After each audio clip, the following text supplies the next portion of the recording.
마태복음 5장 27절에서 37절 말씀입니다. 27절에서 28절 가늠하지 말라는 옛사람들의 말을 너희가 들었다. 그러나 나는 너희에게 말한다. 여자를 음란한 눈으로 바라보는 사람은 누구든지 이미 마음으로 가늠한 것이다. 제7계명에 대한 새로운 해석이죠. 사람 간의 질서를 유지하기 위해 살인하지 말라는 명령을 주셨고 이제 부부 간의 질서를 유지하기 위해 가늠하지 말라는 명령을 주시는 것입니다. 음란한 눈으로 바라보다에서 보다는 단어는 단순히 보는 의미 이상이죠. 상대방을 성적 욕구의 대상으로 여겨서 주의를 기울여 관찰하다라는 적극적인 의미를 지닙니다. 본문에서도 여자를 소유하기 위한 마음을 가지고 보는 것을 가리킵니다. 인간 법정에서는 마음의 정욕을 품고 여자를 바라보는 것이 유죄 판결을 받지 않지만 예수님은 이미 그의 마음 안에서 그 여자를 간음하였다고 간음 행위를 일어나게 하는 마음의 정욕에 초점을 맞추시고 유죄 판결을 내리시는 것입니다. 음욕이 본질이고 그것이 나타나는 현상이 간음이라는 것입니다. 마음 자체가 하나님의 통치를 받아서 하나님의 뜻에 맞는 감정과 생각을 가져야 한다 하고 하시는 것입니다. 우리에게는 세상 법정과 다른 더 엄정한 하나님의 법정이 있다는 사실을 잊어서는 안 되겠습니다. 29절 내 오른쪽 눈이 너를 죄짓게 하거든 그 눈을 뽑아 내버려라. 온몸이 지옥에 던져지는 것보다 몸의 한 부분을 잃는 것이 더 낫다. 간음에 대한 예수님의 명령은 죄짓게 하는 눈, 그 음란한 눈을 빼버리라는 것입니다. 오른쪽이란 지체 가운데 가장 유용하고 가치 있는 것을 가리키죠. 죄의 도구가 된다면 그것을 희생시켜서라도 죄에서 벗어나라는 것입니다. 죄의 근원을 뽑아서 자신으로부터 철저하게 분리시키라는 의미죠. 지옥에 던져지는 것은 수동태이므로 본인이 원치 않더라도 던져질 수밖에 없습니다. 마음의 음욕이 간음으로 가지 않도록 빼어버리고 찍어내야 할 환경은 무엇일까요? 혼자 있는 공간과 시간과 인터넷 사용과 죄짓게 하는 세상 모임을 버리기로 결단합시다. 환경에 상관없이 나는 나 자신을 지킬 수 있다고 생각하지 않습니까? 자신할 사람은 아무도 없습니다. 31절 아내와 이혼하는 사람은 이혼 증서를 주어야 한다는 말이 있다.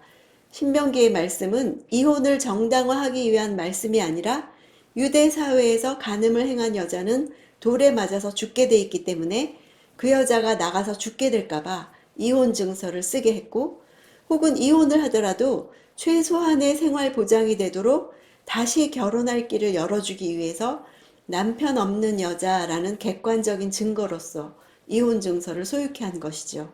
즉 이혼 증서는 최소한으로 여성을 보호하려는 여성 인권에 대한 법이었습니다. 그런데 바리새인들은 남자들이 아내들을 쉽게 버릴 수 있는 구실을 주었습니다. 예수께서 여자가 음행한 경우에는 이혼할 수 있다고 한 것은 남편이 단지 싫어한다는 이유만으로도 이혼이 행해졌던 고대 근동사회에서 음행을 제외하고서는 이혼할 수 없다고 말씀하신 것입니다. 33절 또 옛사람들에게 내가 한 맹세를 어기지 말고 주께 한 맹세는 꼭 지켜야 한다는 말도 너희가 들었다. 맹세는 맹세하는 자의 말이 신뢰를 잃은 상황에서 그 말의 진실성을 확보하기 위해 필요한 것이죠. 이처럼 맹세는 깨어진 관계를 전제합니다. 하나님의 통치를 받는 자들은 깨어진 관계를 전제하는 맹세를 필요로 해서는 안 되죠. 사람들은 자신을 과시하기 위해 혹은 거짓을 숨기기 위해 진실이 아닌 진실에 무엇을 더하는 경우가 있죠. 바리새인들은 거짓말만 아니면 맹세를 해도 된다고 했습니다. 당시 사람들이 맹세할 때 근거로 삼았던 네 가지 대상, 하늘, 땅, 예루살렘, 머리를 차례로 나열하는 것은 중요한 것의 순서대로 나열하는 점강법의 구조를 보입니다. 어떤 대상이라도 맹세의 도구로 삼아서는 안 됨을 강조하신 것이죠. 맹세가 필요하다는 것은 이미 자신의 진실성이 의심받고 있기 때문이죠. 맹세 없이도 상대방에게 신뢰받을 수 있는 삶을 살아야 하는데 그렇지 못하기 때문에 자꾸 맹세를 남발해서 신뢰를 얻으려고 하는 것이라고 말씀하시는 것입니다.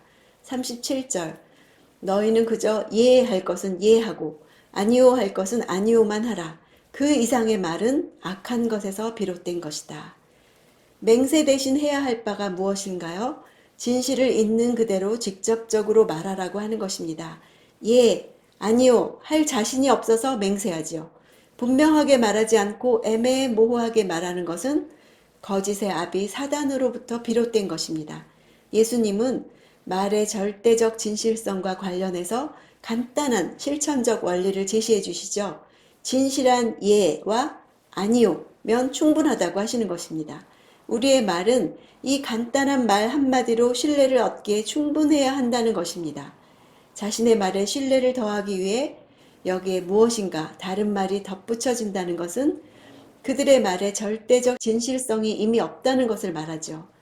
순종하기 싫을 때 우리는 하나님 앞에서 진실한 기도가 나오지 않죠. 나의 기도가 막혔다면 하나님께 예할 것을 예하지 못한 것이 무엇인지, 아니요 할 것을 하지 못한 것이 무엇인지 가르쳐 주시기를 먼저 간구합시다.